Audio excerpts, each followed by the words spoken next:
Мамлекетте казына какшып турган чакта 2020-жылдын 1-чейрегинде мамлекеттин эсебинен иш сапарга кеткен каражаттын суммасы 122 миллион сомдон ашкан. Өкмөт башчы 4 айдын ичинде казынага 10 миллиард сом түшпөй калды деп кайгырганы менен атка минерлер чет өлкөгө ири өлчөмдө акча коротуп иш сапарга барышкан. Бул ыкма акылга сыйбай турат.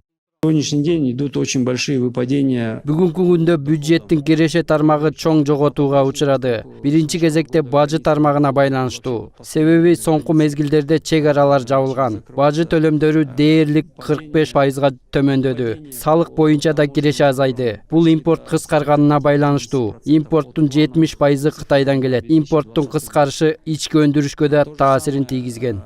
Өкмөттү ар дайым каражатты үнөмдөгүлө деп келген эл өкүлдөрү болсо өздөрүнө келгенде чыгымды быйылкы жылдын март айында 18 миллион сомго ашыкча сарпташкан.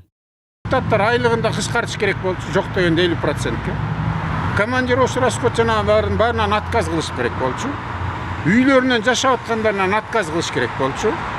Эч кандай жана кол тийбес тигуларынан баарынан отказ кылыш керек болчу. Штаттарын кыскартыш керек болчу. Мына момундай оор заманда жок дегенде жарым расходторун кыскартыш керек болчу. Биздикилер деген депутаттар кайсы каяка эмнеге кетип атканы менен эл билбейт, карабайт. Ошону деген ачык талап кылышыбыз керек жогорку кеңештен. Спискасын берсин, командировочныйларын, каяка учуп баргандарын. Мына былтыр көрбөдүк белек. Биздин дагы соцразвитиядагы замдардын баары Кореяга барып алып эмне болгондон кийин кеткендерин. Ошентип деген акчанын коротуп, бул деген салык да. Элдин деген төлөгөн, мээнети менен тапкан салыктар. Ошентип деген аны сарамжалдуу колдонуунун ордуна биз көрүп атабыз. Жөн эле тамтыракай кылып эле таратып атканы бул эмне? Эгерде ошончолук эле жер көрөм десе, туристический путевка алсын өзүнүн айлыгынан. Парламенттин бир айдагы чыгашасы эле 64 миллион сомдон ашкан.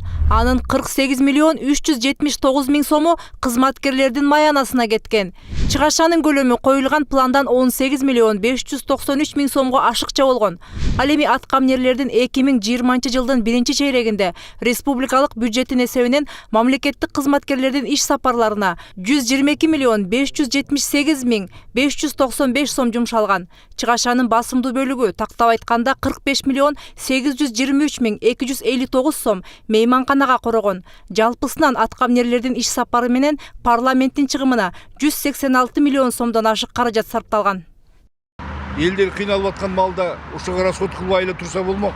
Даже айлыктарды албай койсо болмок. Депутаттар элге жардам бериш керек да. Мына көрүп атасыңар, лайлакта азыр эмне болуп атат, сел басып кеткен. Бул жакта аз адамдар иши жумушу жок, тамакка да акча таппай жүрөт. Кантип менен булар расход кылат? Азыр ни в коем случае, наоборот, элдин жакшы көрүнүш үчүн элдин немесин көтөрүш керек. Маанайына.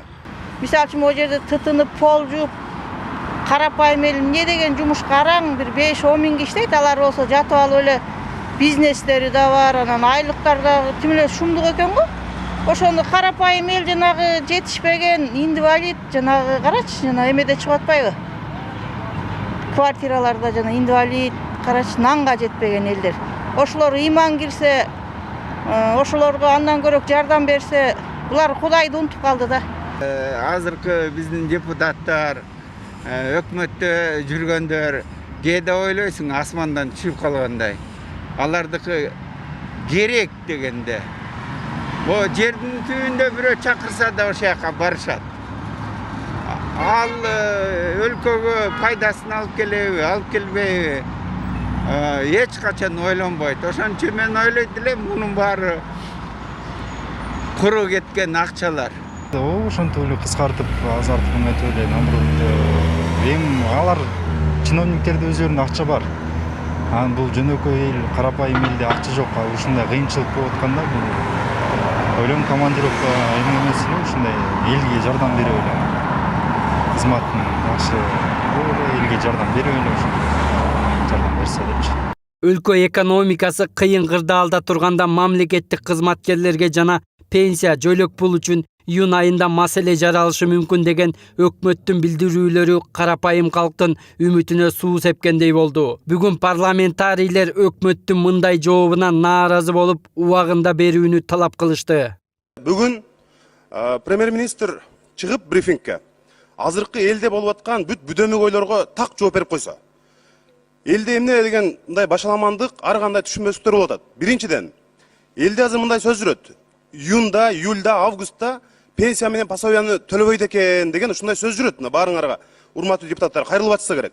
Ошону чыгып айтып коюш керек. Жок, бюджетте акча бар, пенсия, пособия мурда кандай болсо ошондой төлөнөт деп айтып коюш керек. Сапар Акунбеков, Талант Рысов, 7 канал, Бишкек.